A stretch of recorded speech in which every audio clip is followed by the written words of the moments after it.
It's my pleasure to welcome Dr. Robb Moss. Robb is a professor of geotechnical earthquake and earthquake risk earthquake engineering at Cal Poly San Luis Obispo. He's spending some time in Montana, the state where he got his start. So without further ado, welcome Robb. Thanks, Mike. So I live in the crazy state of California, but I grew up here in Montana, and I get back as much as I can. And right at this moment, I'm on sabbatical, and our regular pattern now, although this is only the second time we've done it, is we come back here for 6 months, and we hide out in Bozeman, and I get a bunch of work done, and then we do subsequent travel. And last time I was here was 6 years ago, giving a talk on, was it, I forget what it was. Was it, now I got Mike on the spot. It was something earthquake and geotechnical related. I grew up in Bozeman and Big Fork, and I actually prefer this corner of the state better than up in the wetter corner of the state. And I'm going to be talking about flow failure, mine tailing flow failure that happened in Chile.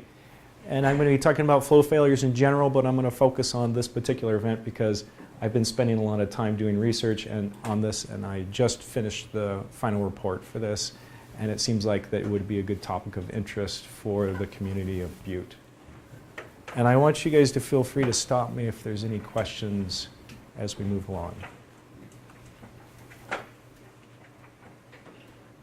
Oh, that's good, yeah. Is that good?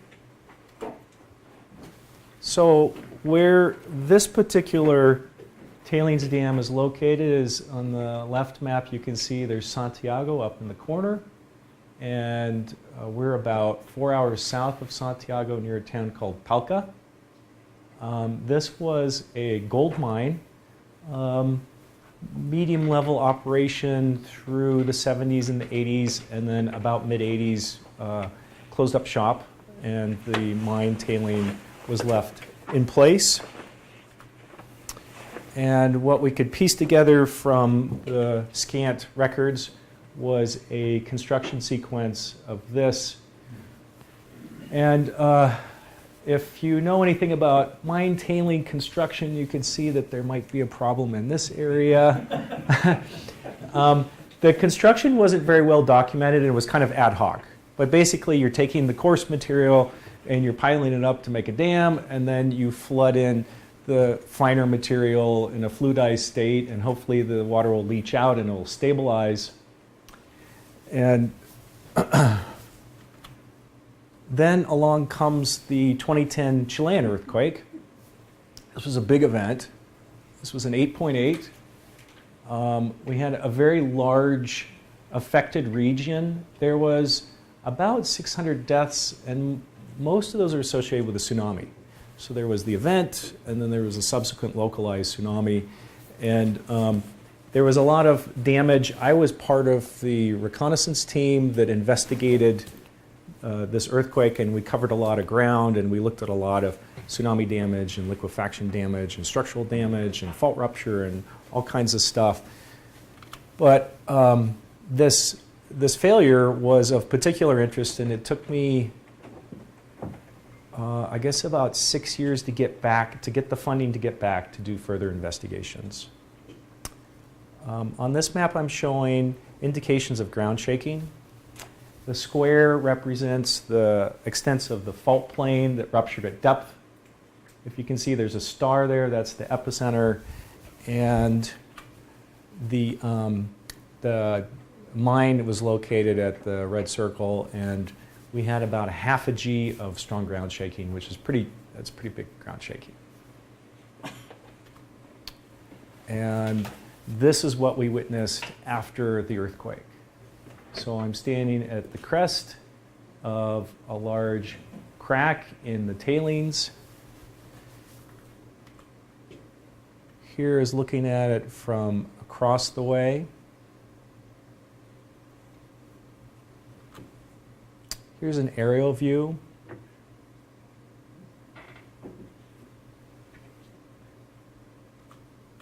And I'm going to show a before and after here. So before, here's the operations facility. This is the house where the caretakers lived, a family of about 8. Here's the sloping edge of the front end of the lower tailings dam.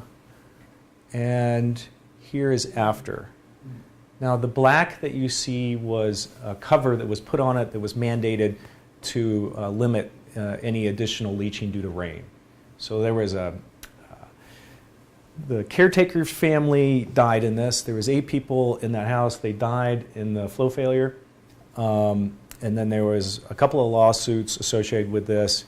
And one of the rulings was that they had to put this cover on it. I don't know if the cover's doing any good, but that was there when we got there after the court cases. So I'm going to go through that a couple of times. There's before and after.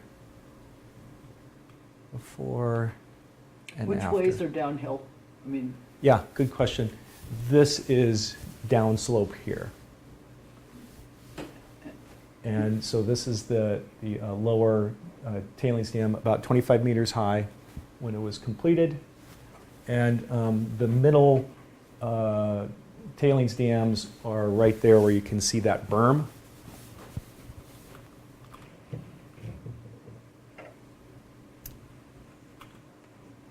So here's more of the reconnaissance photos.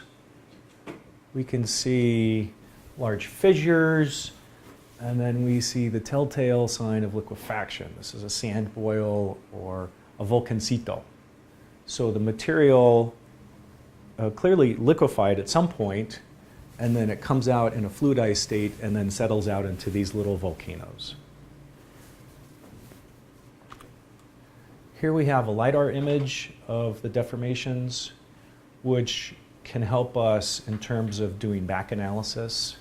We can actually, this becomes a DEM, a digital elevation map, and we can measure displacements from that and then try to model that. And so here is the extent of the flow.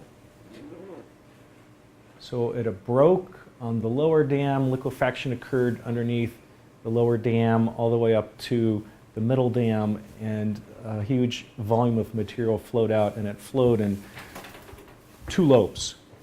Here we call the east and the south flow, and we divide it into 2. Any questions so far on the setup? Yeah, your original, which you said was poorly put together, but the lower dam started with a small dam, and then they built downstream. Correct, yeah. And so it didn't have tailings under it. It did not have tailings under it, no. So I guess the question is why the dam failed. Well, it's even though the dam is coarser material, if it's saturated and it's contractive, which I'm going to get to, then it is susceptible to a liquefaction type failure. So even though it wasn't the tailings itself, it was the coarser fraction of the tailings that was apparently susceptible to liquefaction. So this wasn't waste rock, it was actually tailings used to build the dam. We don't know, right? We don't know exactly what constituted the dam. And we've since gone back and done investigations, but still, what did it look like compared to the tailings? Were they taking the crushed coarse rock and piling it up, or was it a combination of the crushed coarse rock and the mine tailings that was then leached out, and they sieved it a little bit and threw it up? Yeah. Hard to piece that back together at this point. Other questions at this point? Yeah. Yeah, back in the picture with the stratification, Yeah. do you know what those layers were? That was from the hydraulic placement of the tailings. So you're sluicing it out, and you get these, these spatial distribution of material in time and space. And then they just dried up after it flooded out? No, that's like the cracked intact material, and so the liquefaction happened in the foundation, flowed, and then big blocks of the stuff flowed along with it, and that's one of those fractured blocks. Okay. More questions? It liquefied deep down in the tailings, or? I'm going to get to that, but we modeled it a couple ways, and it appears that it was deep down. One of the pieces of evidence that it was is because when we got to looking at the failed mass, it wasn't uniform. There was a thin veneer and then big chunks in different places. And so it looks like the bottom liquefied, taking the top, and the top broke up and was carried along through the failure. Any more questions on this? So, very interesting failure. I want to dig a little bit into the physics because that's one of the driving mechanisms for my interest. And I'm going to combine flow failures and debris flows because they have some commonalities. And here I'm mapping it into 3 categories. The triggering, which can come about in many different ways for flow failures and debris flows. The flow itself, which I would argue is very similar, where we have in what is geotechnical engineering terms a steady state shearing with excess pore pressures. And it behaves in a certain way that we would call non-Newtonian, or like a Bingham plastic. I'm going to talk about that in a second. And then the runout. The runout, a lot of variables there. Now, here we have seismic liquefaction, but for mine tailings and landfills, not fills, but hydraulic fills and other man-made materials, we can also have static liquefaction. And then debris flows can be initiated in a bunch of different ways, starting out as a colluvial landslide or some other mechanism, rainfill infiltration, seepage. But they all get to this territory that I would call steady state flow with excess pore pressure. And then the runout, well, runout, if for an engineering perspective, we would like to predict that. But that one's really tricky. For debris flows, one of the more interesting physics aspects is this, what's been called granular temperature, or conversion of kinetics in the material. So if you had a heterogeneous colluvium and it starts tumbling down the slope, and you have big stuff and little stuff, and it's in a turbulent flow state, the tumbling of the material can transfer up and result in changes in the void ratio. So if you start out with a very dense colluvium and it falls and it tumbles, the big stuff tends to move to the top, and you can get increase in the void ratio, which can then make it contractive, and then it can fluidize when you get the excess pore pressures. Here we're dealing with tailings, fairly uniform material, probably not susceptible to this granular temperature effect, but it definitely has an effect on the runout. Question? So what's the time scale for that process, triggering flow runout? Is that seconds, minutes, hours, days, weeks, years? Give me a particular... like, for example, so you have a steady state shearing, and for me, steady state anything has to last some measurable amount of time, Yeah. Otherwise it's not steady state. For this particular failure, we don't have time because there was no witnesses left alive. Right, but do you think it was probably pretty fast as opposed to taking weeks? I would guess that this flow failure happened within somewhere in the time frame of like 30 seconds to 2 minutes. Right, that's pretty fast. And so I'm wondering about what's steady state about a phase of something that's that big and lasts 30 seconds to 2 minutes. Well, steady state here, I'm using that terminology to describe when there's neither contraction or dilation of the material, and there's the remaining excess pore pressures that's allowing it to flow like a fluid. So that steady state, and I'll get to that graphical definition, but it's when there's no void ratio changes, but we have the excess pore pressures that are keeping the grains separated from each other and flowing in a fluid manner. Yeah? Okay. For the lab testers, a little geotechnical engineering. This is how we like to think about things when we're testing in a triaxial simple shear framework. This is mean effective stress and principal stress. And in soil mechanics or any granular mechanics, it's really about if the material is going to dilate or contract. Everything gets down to what we call critical state soil mechanics. And we could be talking about colluvium, we could be talking about clays, we could be talking about any material. If we're on this side of the critical state line, we have a contractive material. If we're on this side, we have a dilatant material. Flow failures, like this one, we need the material to be contractive. The earthquake hits it, the grains want to go together, the water's in there for the saturated material, the water's incompressible, it pushes back, and then we lose grain-to-grain contact and it flows. And so this line right here, which has been documented by various lab testers, is what we call the instability line or the flow line.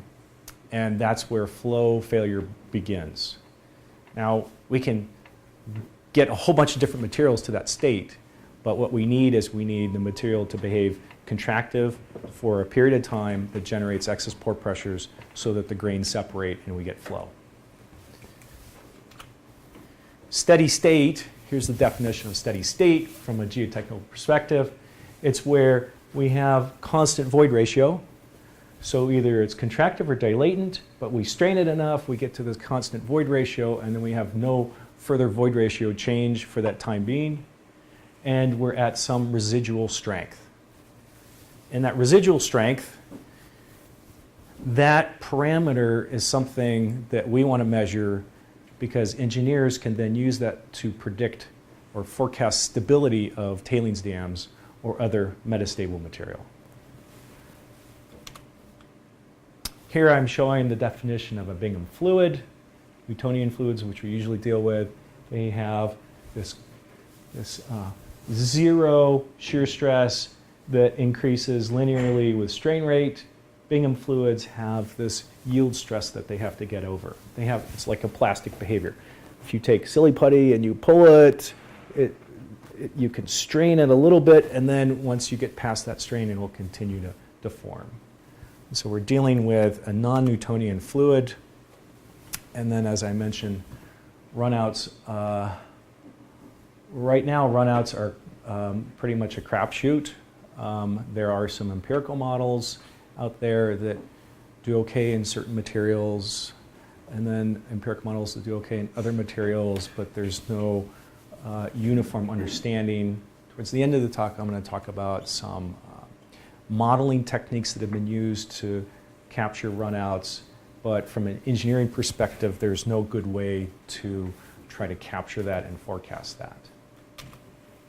Okay, back to our failure. So, earthquake happens, witness this, and then myself, knowing how valuable this data is, I pushed to get funding to go back and investigate it. And when I say investigate it, we had documented the failure, we had images, we had LiDAR, we knew the deformation patterns, we had satellite photos that we could work with, but we didn't have any quantified strength measurements of the material in place to then use that to come up with what we call a BAC analyzed residual strength of the material.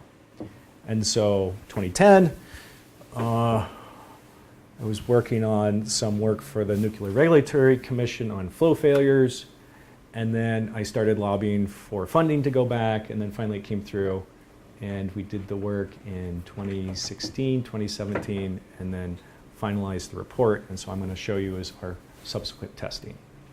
Any questions before I move on to the field testing phase?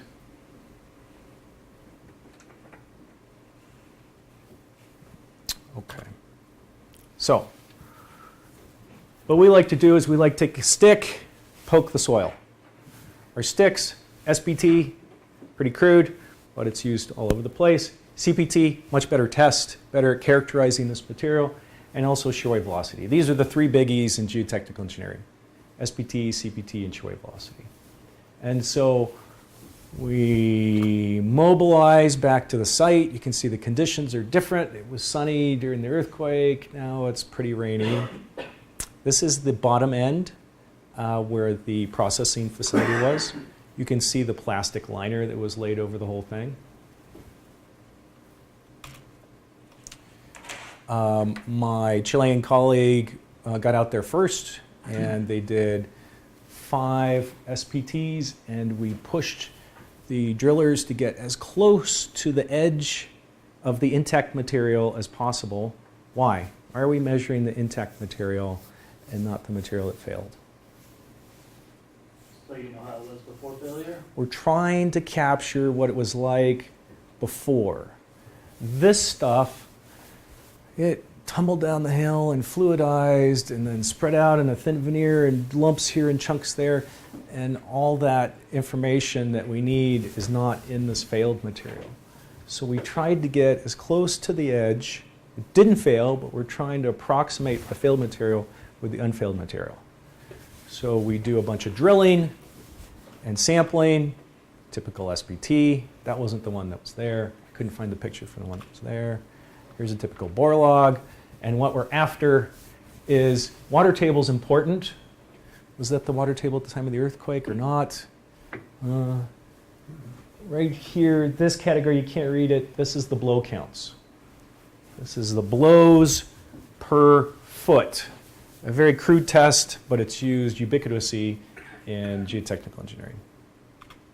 CPT, I have a subsurface testing company in Chile now.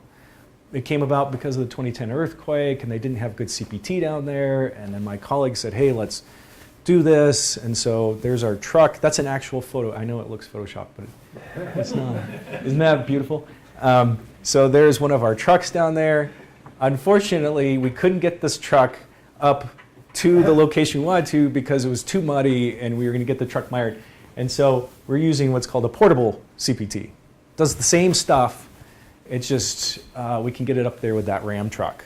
And so here it is. This is a hydraulic piston right here. Here's a hydraulic pump. This is what pushes the cone. And all the stuff around it you see is just weight that we're using to react against so we can push the cone into the soil.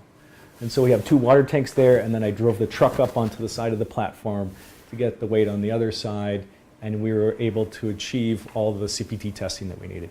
It's much slower than the big truck in terms of the setup and the teardown, but everything else is the same.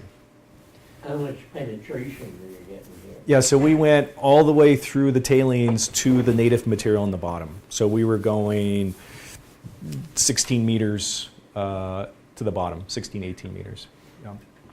And so the trick is getting the counterweight. What's a blow per foot?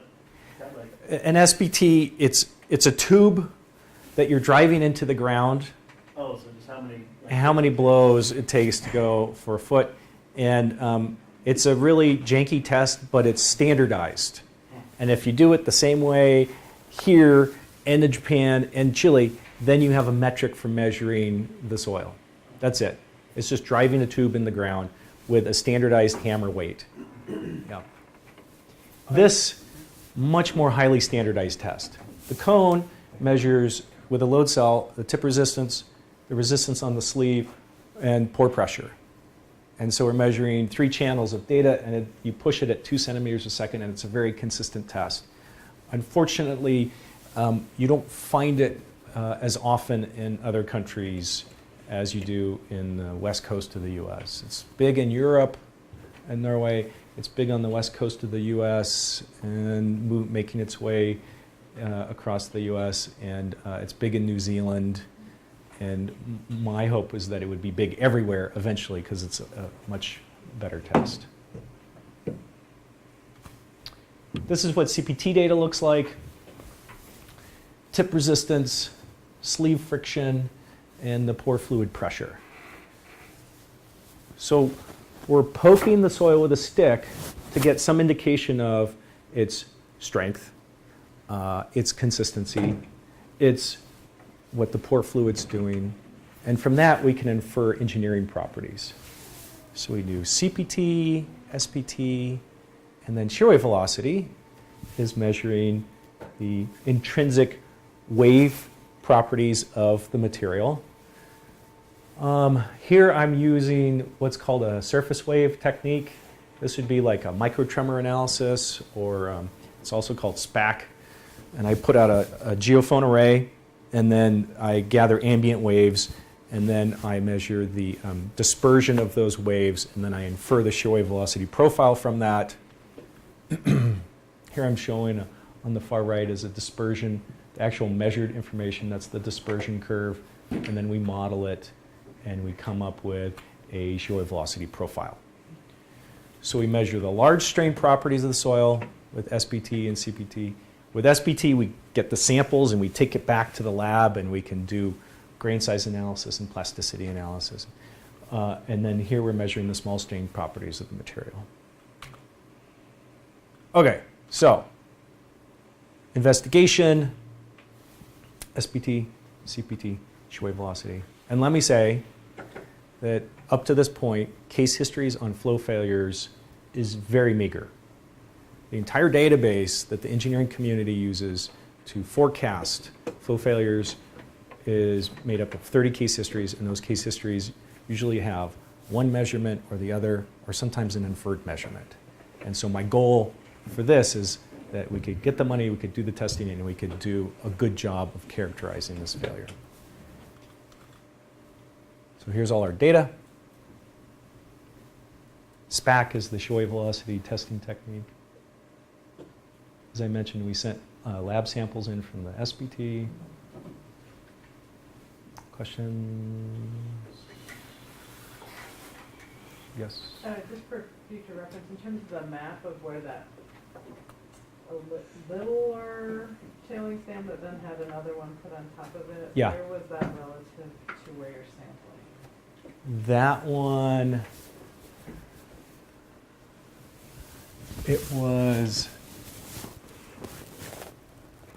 I'm going to have to go back to the other photo, but it was right about here. So the materials being sampling was behind those little things? Behind those, Main one. yep. And we sampled in the ponded tailings, and we also sampled in an intact tailings dam to try to differentiate the two. And then we also sampled the one, if you remember the image, that it was a tailings dam and then some tailings and the tailings dam on top of that. We sampled that one too to try to characterize that. Yep. So we're measuring the intact material to infer, and our intended use here is we want to get the residual strength and stick it into our database. This can be used to calibrate flow failure numerical modeling, and then we wanted to set the standard for how people should do post-failure investigations of this type of thing. Here we're processing the SPT data. This is histogram. You can see the bulk of the stuff is right about here. Blow counts of 3 or 4, complete garbage. Not that the data is garbage. That means the material, from a liquefaction perspective, it's awful. It's going to go. So this is metastable material. Here's CPT data. Tip resistances here in the, this is in tip resistance in megapascals, but here in the 3 to 4 range, or even lower than that, 1.5 to 2 range. Again, garbage. If you're an engineer and you poke the ground and you get numbers like this, it's going to fall apart. It's going to fall apart. In an earthquake, it could fall apart statically. This would be an example of, what's a good example? Like in San Francisco, in the Marina District, where all the houses are built on the hydraulic fill, or Treasure Island there on the hydraulic fill, or any hydraulic fill in port facilities. These are the kind of numbers you get, and you know that the stuff's going to flow and it's going to fail. Show wave velocity, numbers of about 170. Anything less than about 200 means that it's metastable material and it's going to flow. So we gathered the data. Now we're trying to do some modeling. My colleague in Chile was doing some slope stability modeling. This was related to the court case. He was involved on one of the sides of the court case, and they were trying to figure out who to blame and who to get money out of. Here I had a grad student working on the BAC analysis, and this is one of our models where we're trying to forecast or backcast what we think happened. This was the one where he was envisioning complete liquefaction, not with the blocks moving, but complete liquefaction, where the red shows the liquefiable material, and then the whole thing goes, and then with time we step it out, and we get to the final geometry. So here I'm going to show it in a slightly different perspective. what we're trying to do is by stepping through from the beginning geometry to the end geometry, back out what the strength is of the material that would give us this progression. And so this is like a cartoon. Here we start with the original geometry.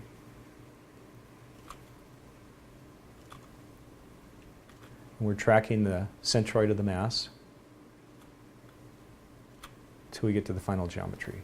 So what we have is we have beginning and we have end, and then we step through a bunch of steps where we're tracking the momentum, and when we find a point where the momentum is balanced in the middle of that failure, we try to extract what the strength is, what the shear strength is that would give us those results. And this, so all of that work comes out to one data point. And some of these data points are hugely valuable. I did another study where I went back to China and collected data related to the 1976 Tailings Earthquake. And we spent 2 weeks and like $250,000 doing testing. And from that, there was 3 data points that I think were totally worth it. This project was less expensive. Maybe $75,000 in all. So that's a $75,000 data point right here. What this is this is SPT blow counts with respect to the liquefied residual strength of the material. These are curves from the 30 case histories that are in the existing database. This work we did a few years ago under the auspices of the Nuclear Regulatory Commission. And we're coming up with a predictive model. So here's the database, and we do some statistical relationships to get these curves to fit. And so if you're an engineer, you come in and you say, oh, well, I've got a material and it's got a blow count of 6, and I'm at 1 atmosphere pressure, and my residual strength is 175. And then you put that in a model, put that in a stability model, and you say, is my factor safety greater than 1 or not? If not, then I'm going to have flow failure. So here's our data point. Here's the uncertainty bounds on that data point. And then what do we do with this? Why did I spend all this time, and why do we have a grad student? So for forecasting, if someone has some hydraulic fill, or if someone has some mine tailings or something that they're concerned about, the first thing is that they do a subsurface investigation. My preferred is that they do a seismic, CPT, and they do SPT. They do both. You hit it with everything you got. Then you determine if the material is liquefiable. Clays are not liquefiable. Sandy soils are. So you determine, is it plastic or not? Then you do a triggering assessment. Given that it's susceptible, is it going to trigger and liquefy? And I'm going to step through these in a second. Then we do what's called a post-liquefaction pseudostatic stability analysis. That's big words for you take the residual strength, you stick it in a stability analysis. And if the slope stands up, even when you stick that residual strength in, then you're going to be good after the earthquake. And finally, that's that. That's what I'm saying. These are susceptibility analyses. This is looking at how plastic the soil is. If the soil has a certain amount of plasticity, then it's not susceptible to liquefaction. It could fail in a different way, but it's not susceptible to liquefaction in large deformations. These are 3 different models. There's often a vehement argument between the proponents of these models. I say you use them all and use a logic tree and weight them. Then triggering. Again, penetration resistance. This is seismic loading. So it's a load versus resistance plot. These are case histories from liquefaction prior, and then we do curve fitting to that. And again, you could argue about the different models, or you could use them all and weight them and make some rational decision. The best way is to do it probabilistically. I'm showing some curves with probability of liquefaction on there. And that, so again, load versus resistance, that entire range of 30 data points that I showed, this is where they reside on this load versus resistance plots, where most of them fall out right here. So if we have a tip resistance of 2 or 3, it's highly likely that you're going to have a flow failure. So here, we take our plot. We do our subsurface investigations. Let's say it puts us here. We take that residual strength. We stick it into a slope stability model. And we say, okay, if this liquefies, is my slope still going to stand up? And if the factor of safety is less than 1, then the answer is no. And then you start doing mitigation. What kind of mitigation could we do in something like this? If you get the water out of there, liquefaction is no longer a hazard. Is dewatering feasible? In some situations, yeah. Other ways to fix this. This is the same problem with dams. With dams all over the country where we built them before we understood liquefaction, and now we go back and we say, hey, do we have a liquefaction problem? How do we fix dams for liquefiable foundation material? Permeation grouting. What's that? Permeation grouting. You could do some type of strengthening technique like grouting.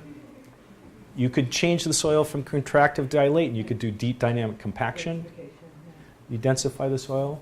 Other ideas. Add more tailings.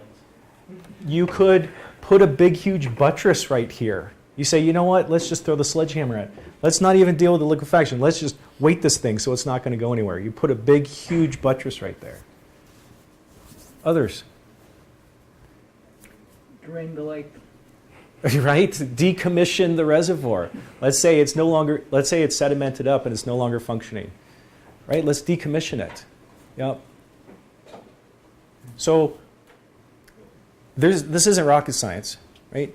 Figuring out the potential is important, and then the consequences can be very expensive, and so that's where we weigh out the mitigation techniques.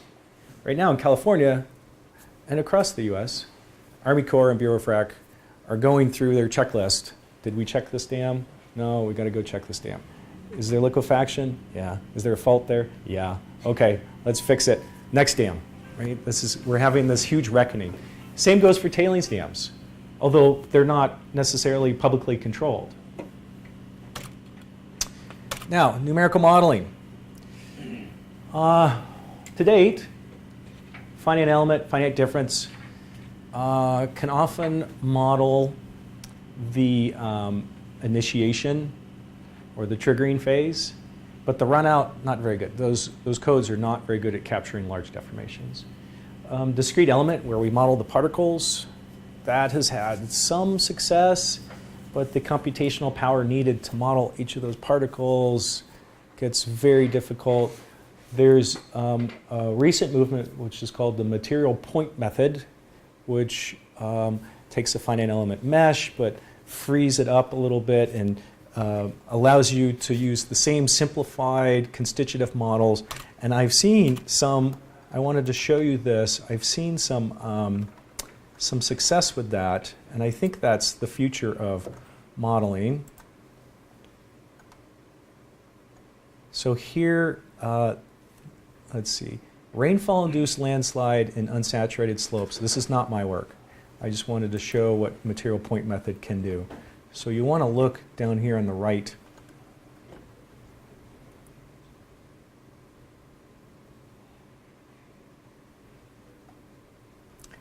You can see that it looks, for the eye, it looks fairly natural.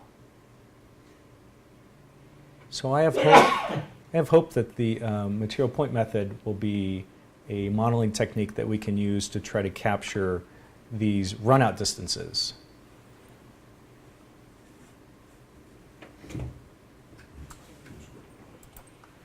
Okay. Let me get out of this loop here.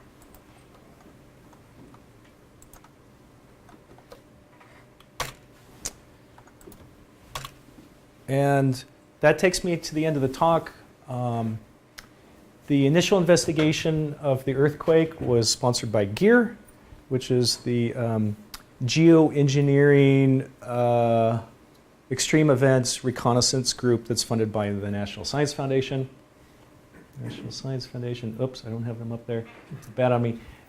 PEER is a research center that I'm affiliated with that does NSF and other related funding, and then this particular work was funded by Caltrans and the U.S. Nuclear Regulatory Commission. And then my colleagues, my grad student Tristan, who did a lot of the BAC analysis, and then my colleague in Chile, Christian Ledesma, David Frost from Georgia Tech, Joe Weber from Loyola Marymount, and then John Stewart at UCLA. Questions, comments? Another question about, it did look like you had really good data on the tailings, but isn't it the dam that is the critical thing that has to liquefy in order for the tailings to then come down? So did you have data on the dam? We did collect data on the dam as well, And yeah. So I guess what I'm wondering, and I don't know if I can phrase the question right, is there a point where the dam is strong, the tailings behind it is weak, but the dam is strong and therefore it won't liquefy? I mean, if the tailings liquefy, it's not a problem if the dam is strong enough. Correct, because the forces, so the density of the material doesn't change whether it's liquefied or not. So it's all going to be the same density. The loading forces on the dam are not necessarily going to change because it's still holding back the same amount of material. So if the dam is strong, you can liquefy the tailings and it would not fail unless you had some erosion or some cracking that then the flowed material went through and exacerbated. So this dam wasn't strong enough to begin with. The tailings were heavy enough that they could destroy the dam, given a little push. So the dam, as we showed in the cartoon, was idealized. More likely, what it was kind of a Christmas tree, where they would pile it up, and then they would flood it, and then they would pile it up and flood it and tile it. And so, yeah. So you had this, and you know, I would give anything to be there to witness this thing failing at that time. But the thought is that liquefaction would have occurred on the toe upstream side of the lower dam, and then that would have destabilized the dam enough that it had a slope stability failure, that then you had retrogressive failures, and as that was retrogressively failing, that material would liquefy and flow until you had this. Yeah, it's not like a boom flush. It could have been, but I think that that's less likely than a progressive failure where you just needed to destabilize enough of the dam's upstream toe foundation to get the precipitated failure event. Yeah. So is there any way to look at the runout of the dam, which is now sitting there, Yeah. and figure out whether there was some smooth thing that did it all? Like I had an ice cream cone and it just melted and made an ice cream puddle, or it came in little bursts, and how many little bursts? What we can tell from the runout is that there was a fairly uniform flowing material. So if you took, I don't know, like syrup and poured it on the plane and it flowed out, it looks like that, but with chunks of, let's keep going with this analogy, pancake, with chunks that flowed along with it. And so we see that uniform material covering all that runout area with these big chunks that rafted along. But the state of that material is such that measuring there doesn't really tell us much. It's not a intact state, it is a highly disturbed state. And we do the same for liquefaction in other areas. Is when we witness liquefaction and we go and we make a measurement, we're trying to capture the intact state, not the failed state, because the failed state, it's gone through this contraction and then flow and then some dilation and the excess pore pressures dissipate. Were there pressure ridges at all, or no? No. In the failed material or up Yeah, above? On the failed material. Did not see any pressure ridges. No. Mm-mm. That makes sense. All right. Has anybody tried and looked back at the old Madison River failure down by Yellowstone? The Madison River failure. Completely. Oh, Quick Lake. Yeah, I think somebody's done some post-earthquake investigations on that and analyzed it. I know, I can't say off the top of my head, but I've seen it kicked around post just discussion of it. I've seen it analyzed in a couple of studies. Yeah. I don't know who you're asking, but my question is about the excess pore water pressure. Did that exist before the earthquake? So excess means anything above the static. So static would be based on the water table. No, there was probably some flow conditions which would have given it above like a static water table. So there was some downstream flow which would have given it some additional excess pore pressure, but we're treating all the Don't you get in tailings, don't you get excess pore pressure during consolidation? Yeah, you do, right. No, that's a good point. So rephrase your question. I don't know, it seems like if that's a requirement, like the way the sediment lays down and then slowly consolidates, like it is, I think, water there is under excess pore water pressure. If it's You still compare it to consolidating. the static water level at the top, say, of a pond, water pressure down there is greater. Like, what, Due to the consolidation, I yeah. think so. I think there's some. Yeah, if it's actively consolidating and we're getting the primary consolidation mechanism, then there would be excess pore pressures due to that. There have been cases where earth dams have failed during construction or post-construction, and that's related to some seepage excess pore pressures, but maybe there could be some consolidation excess pore pressures. Those generally not enough to cause a flow failure. Good point. Seen that on your CPT data, excess above, or PISO part of the CPT, or no? We can look at the pore pressures from the CPT and look at what would be a static pore pressure condition and see if there are excess pore pressures. But with the CPT, you have the combined effect of you're shearing the soil, which is generating pore pressures at the same time. So separating that out can be a little bit tricky. You can stop and you can measure how the pore pressures dissipate. So you're pushing the cone and then you stop and you do what's called a pore pressure dissipation test. And then you can get to see if there's excess pore pressures from consolidation or seepage or something else. Yeah. Yeah, I was curious about the timing of the failure in relation to the quake. Yeah, me too. Was it instantaneous? We don't know because the eyewitnesses were killed. Yeah. But I guess you could go back and what was the duration of the quake? This thing didn't, it wasn't a hammer and a one-time shot. So as the material began to liquefy and was starting to fail, bang, there's another shot. And then 30 seconds later, there's another shot. Could have contributed to that. The shaking from this earthquake was upwards of 2 minutes. There's a lot of shaking. However, often with these metastable materials, it just takes one good kick and they're gone. If it was, say, a dilatant material or something was close to critical state line, then that cycling can often ratchet up the pore pressures and then result in failure.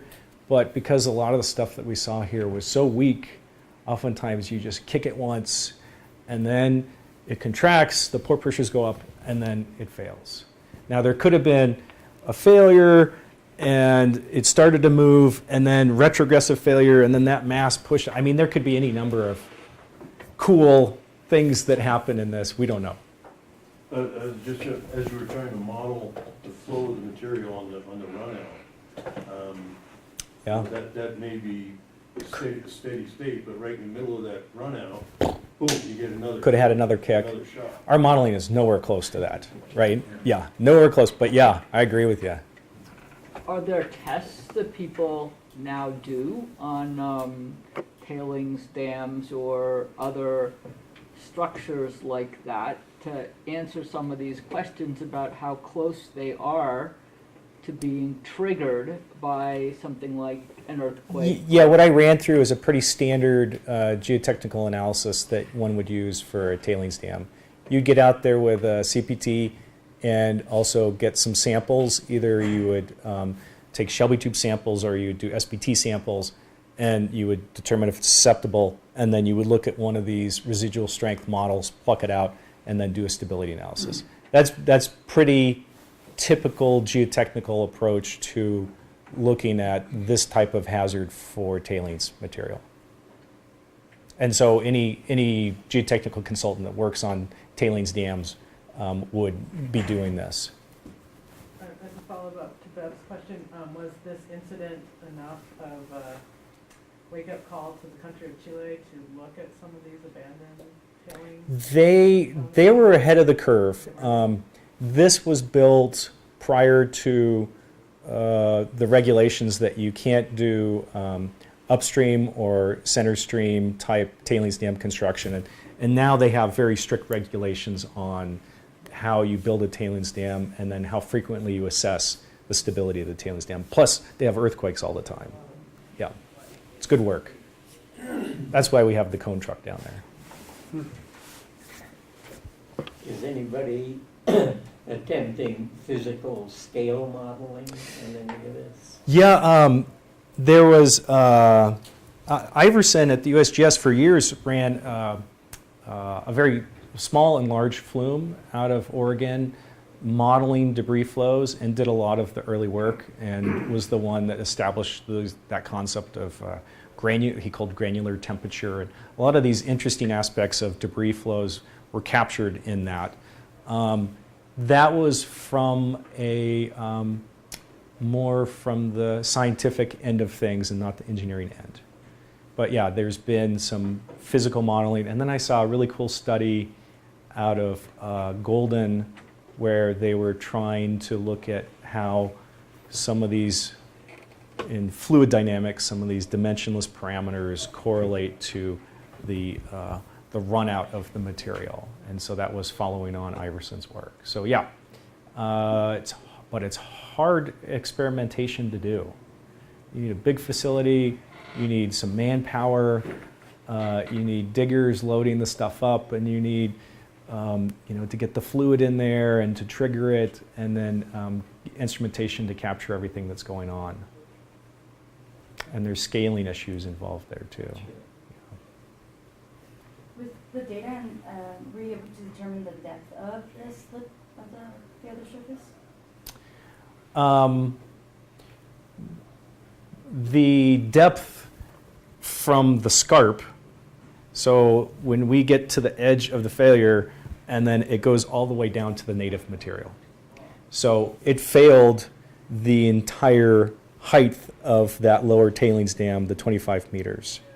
The native material is intact, very shallow colluvial soil over bedrock, and everything was scraped out and taken down with it. What were the blow count differences between like the softer material? Yeah, the native material, when we hit that, we went from blow counts of 3 to 5 in the tailings, 6 to 8 in the tailings dam, and then we hit the native material and it goes up to about 35 or 40. Yeah, and then we hit rock pretty quick. So big difference. Yeah, it was very clear when we hit the native material. Good questions, yeah. Is there any way I could just look at the historical Google Earth imagery real quick? You The- have the pre, Before and after? yeah, imagery.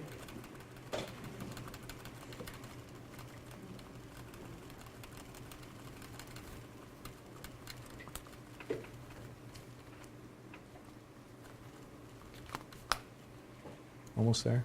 Here we go. Before, after.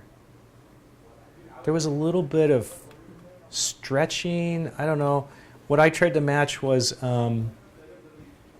this tank right here. So it didn't perfectly line up, but pretty close. So you could see that scarp just carved it out right there, that big L-shaped scarp. Is there no water in the ponds in the before picture? No, this mine was shut down mid 80s. So all the water running through there is just groundwater and natural surface infiltration. on this uphill side, this earth dam or tailings dam here is about, oh gosh, let's see, how tall is that? Maybe about 10 meters high.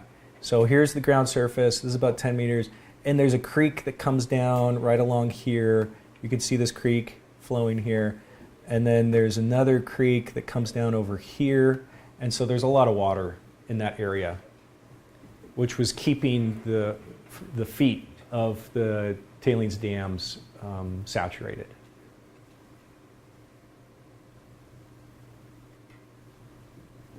What was the grain size distribution of the tailings? Yeah, good question. These are all non-plastic silts.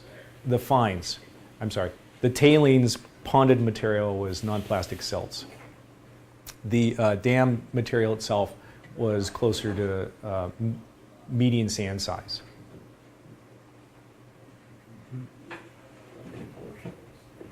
Good pore space, yeah.